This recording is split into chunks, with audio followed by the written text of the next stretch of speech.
Hello guys, welcome back to the strength warrior. Hope you are doing well and making good investments. बात करेंगे RBL limited के बारे में। Request आपकी थी क्वार्टर वन का एक छोटा सा प्री एनालिसिस लेने की, तो यहां पर देखेंगे कि क्या पॉसिबिलिटीज देखने को मिल सके। ये प्री एनालिसिस है, यानी कि पॉसिबिलिटीज रहती है कि क्या यहां पर हो सकता है। इस चीज को हम यहां पर समझने की कोशिश करेंगे।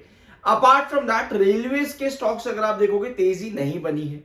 काफी लोग अभी भी ऊपर के लेवल पर अटके पड़े हैं कि भैया क्या हो क्या रहा है। इसके लिए एक रिपोर्ट रिसेंटली अभी आई थी जहां पे मेंशन है कि बजट में पिछले कुछ फाइनेंशियल ईयर्स या फिर पिछले कुछ बजट्स के अंदर सरकार की तरफ से एलोकेशन इस सेक्टर में यानी कि रेलवे सेक्टर में बढ़ाया नहीं जा रहा है, जिसकी वजह से रेलवे के स्टॉक्स आपको गिरते देखने को मिल रहे हैं। पिछले साल आपको याद होगा जब इंटरिम बजट आया था तब भी यही कंसर्न था मार्केट एक्सपर्ट्स की तरफ से कि बजट में जो एलोकेशन है रेलवे सेक्टर में बढ़ाया जाएगा या नहीं। और कहीं ना कहीं स्टेबल या पर हल्का सा कम बजट ही देखने को, कम एलोकेशन ही देखने को मिला था वहां पे भी, जिसकी वजह से रेलवे के स्टॉक्स में तब से लेकर के अभी तक गिरावट थी। बट ऑल दो रिकवरी हुई है, स्टिल अभी भी अगर हम ऊपर के लेवल से समझेंगे तो अभी भी बड़ा फॉल यहां पर बाकी है। ठीक है, ऐसे में करें तो करें क्या, पॉसिबिलिटीज को समझेंगे क्वार्टर वन में क्या पॉसिबिलिटी बन रही है। तो चलो वीडियो को शुरुआत करते हैं। चैनल को सब्सक्राइब कर दिया क्योंकि सब्सक्राइब करने के पैसे नहीं लगते हैं। तो आपको पता है कि हम शुरुआत हमेशा करते हैं कंपैरिजन के साथ में, यानी कि सेल्स मार्च का क्वार्टर इन कंपैरिजन विद जून का क्वार्टर, या पर जून का क्वार्टर इन कंपैरिजन विद मार्च का क्वार्टर कैसा रहता है। ठीक है, अब आपको यहां पर नजर आ रहा है ये कंपनी की सेल्स है। जून 2022 में कंपनी की सेल्स 4641 थी, मार्च 2022 में 6438। यानी कि आपको एक चीज यहां पर नजर आ रही है कि जून का quarter in comparison with March company की सेल्स उतनी स्ट्रांग नहीं आ रही है। अब आप आते हो 2023 में 5572 ये कंपनी की सेल्स थी जून 2023 में, और मार्च 2023 में 5720। यानी यहां पर भी कंपनी ने सेल्स मार्च के कंपैरिजन में जून के क्वार्टर में अच्छी नहीं दी है। अब हम आते हैं आपके मार्च 2024 में। यहां पर आपको नजर आता है कि जून 2024 में 4074 कंपनी की सेल्स थी, और मार्च 2024 में 6714। यानी आपको एक चीज तो पता लग रही है यहां पे कहीं ना कहीं कि आपका जो जून क्वार्टर है वो वीक देखने को मिलता है, और जो मार्च क्वार्टर है वहां पर कंपनी एक्स्ट्रा ऑर्डिनरी परफॉर्मेंस कर रही है। और यही एक्स्ट्रा ऑर्डिनरी परफॉर्मेंस कंपनी ने मार्च 2025 में भी शो किया है 6427 करोड़ के सेल्स के साथ में। यानी कि मार्च का क्वार्टर कंपनी के लिए कहीं ना कहीं एक बेंचमार्क देखने को मिलता है, फॉलोड बाय सितंबर क्वार्टर एंड देन दिसंबर एंड देन जून। यानी मार्च के बाद सितंबर क्वार्टर कंपनी का बेस्ट रहता है, फिर दिसंबर और जून सबसे छोटा क्वार्टर यानी सबसे वीक क्वार्टर कंपनी का जून में ही देखने को अभी तक मिल रहा है पास्ट पैटर्न्स के अकॉर्डिंग। ऐसे में जहां मार्च 2025 में कंपनी ने ऑलरेडी एक बेंचमार्क दिया है, यहां पे पॉसिबिलिटी वीक हो जाती है कि कंपनी एक अच्छा जून का क्वार्टर देकर के जाए, यानी सेल्स कम आने के चांसेस बहुत हेवी नजर आते हैं।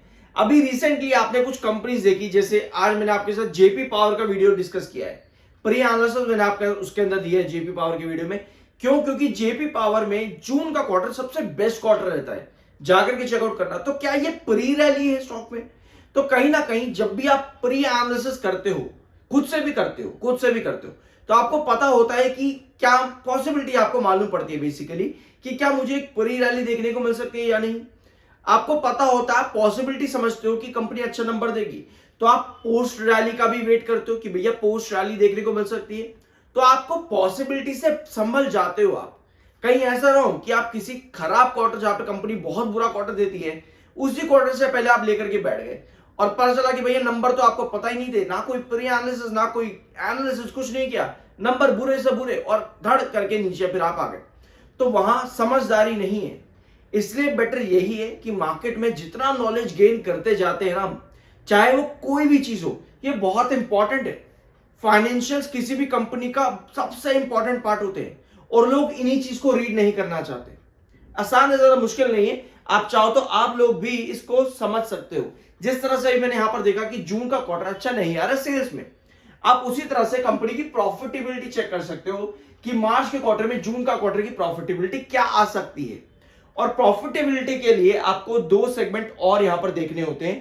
पहला आता है ओपीएम परसेंटेज, दूसरा आपका आता है कंपनी का टैक्स परसेंटेज। ये दो सेगमेंट्स बहुत इंपॉर्टेंट होते हैं जो आपको कहीं ना कहीं एक बताते हैं, एजम्पशन देते हैं कि कंपनी के नेट प्रॉफिट्स क्या शो हो सकते हैं। तो अभी हमने सेल्स डिस्कस करे, इसी तरह से नेट प्रॉफिट्स अगर आप चाहो तो एनालाइज करके कमेंट बॉक्स में बता सकते हो कि क्या पॉसिबिलिटी है कंपनी की प्रॉफिटेबिलिटी में। ठीक है, तो बढ़ते हैं आगे और चीजें यहां पर देखते हैं। 4 पॉइंट पे आएंगे। टेक्निकल पॉइंट ऑफ व्यू पे स्टॉक न्यूट्रल है, एमएफआई 37.2 का है एंड आरएसआई 37.9 का है। न्यूट्रल टेक्निकल है। यूजुअली जब भी ये टेक्निकल्स आपको दिखे ना 30s की रेंज पे और शेयर गिरावट में हो और अपने टेक्निकल पॉइंट यानी कि स्टैटिस्टिकल और टेक्निकल पॉइंट को भी नीचे लेकर के आ चुका हो, मतलब ये है कि कहीं ना कहीं ये फॉल बुलिश टेक्निकल्स की तरफ लेकर के जाने की कोशिश कर रहा है। अभी 30s पर टेक्निकल है, तो हम क्या करेंगे, हम आएंगे चार्ट पैटर्न पे।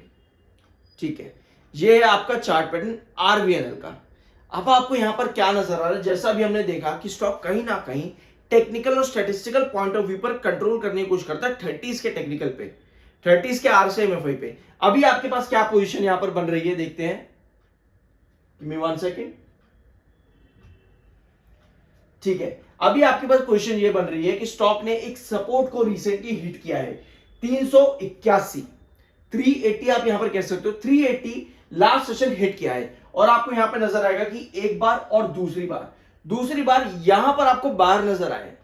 लास्ट सेशन में भी अगर आप देखोगे लो वॉल्यूम है और डिलीवरी बढ़ी है, यानी कि एंटिटीज आई है, एंटिटीज की एंट्री हुई है। हमें यही चीज चाहिए, एंटिटीज की एंट्री ही चाहिए। अब ये सपोर्ट क्यों है, ये मिड सपोर्ट है 380 का, क्रूशियल सपोर्ट आपका यहां पर है 335 रुपए पे।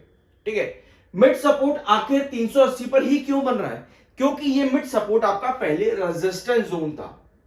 ठीक है, जब भी कोई शेयर नीचे से ऊपर की तरफ लिफ्ट होता है तो एक रेजिस्टेंस लेवल आता है वहां पे।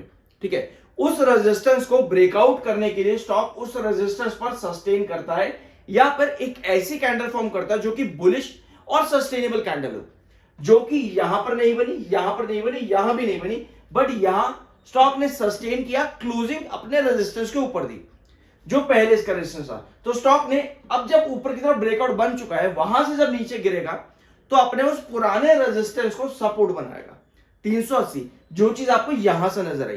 ठीक है, तो आपके पास ये चीजें आ जाती हैं कि किस तरह से आपके पास ट्रेंड फॉलो होंगे। तो 380 पे हमारे पास बायर आए हैं, लेकिन ये बायर आपको तब तक बिल्कुल एग्जैक्ट नहीं बताते कि वापस रिकवरी बनेगी या नहीं बनेगी, जब तक उस सपोर्ट पर शेयर सपोर्टिव रेजिस्टेंस को सपोर्टिव कंसोलिडेशन ना ले ले। सपोर्टिव कंसोलिडेशन यानी कि यहां पे 380 पे सस्टेन करना जरूरी है, एक ब्रेकआउट कैंडल देनी जरूरी है, स्पेशली येलो क्रॉसओवर के ऊपर जो कि 392 पे है। ठीक है, तो ऐसे में आपके पास तभी ब्रेकआउट बनेगा 382 पे, तभी सपोर्ट बनेगा जब शेयर सस्टेन करेगा, एक ब्रेकआउट अपने येलो क्रॉसओवर के ऊपर देगा क्योंकि वहां से नीचे है बोलिंजर बैंड के। तो ये चीजें आपको मालूम होनी चाहिए। लेकिन दूसरी चीज क्या आती है कि हम कैसे पता लगाएं कि भैया एक सेशन ब्रेकआउट देने के बाद अगला देगा कि नहीं देगा। उसके लिए आपको देखना है कि कैंडल का फॉर्मेशन कैसा है। ठीक है, कैंडल का फॉर्मेशन आपको देखना है। अभी के लिए अगर हम यहां पे पोजीशन देखें तो आपका एक डिसेंडिंग ट्रायंगुलर पैटर्न बन रहा है। डिसेंडिंग ट्रायंगुलर पैटर्न में आपकी एक डायगोनल आती है जो कि रेजिस्टेंस को गिरती हुई नीचे आती है, और एक सपोर्ट होती है हॉरिजॉन्टल जो कि एक टिप को इंडिकेट करती है। अगर वो टिप डिसेंडिंग ट्रायंगुलर पैटर्न पे हिट हो जाती है तो शेयर में आपको वहां से गिरावट देखने को मिलती है।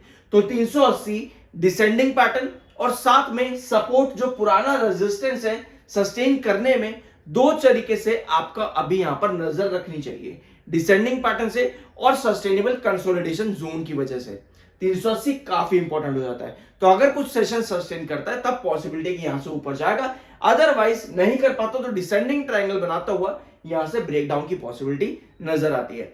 आई होप कि ये वीडियो आपको पसंद आया होगा। मिलते हैं अगले वीडियो में।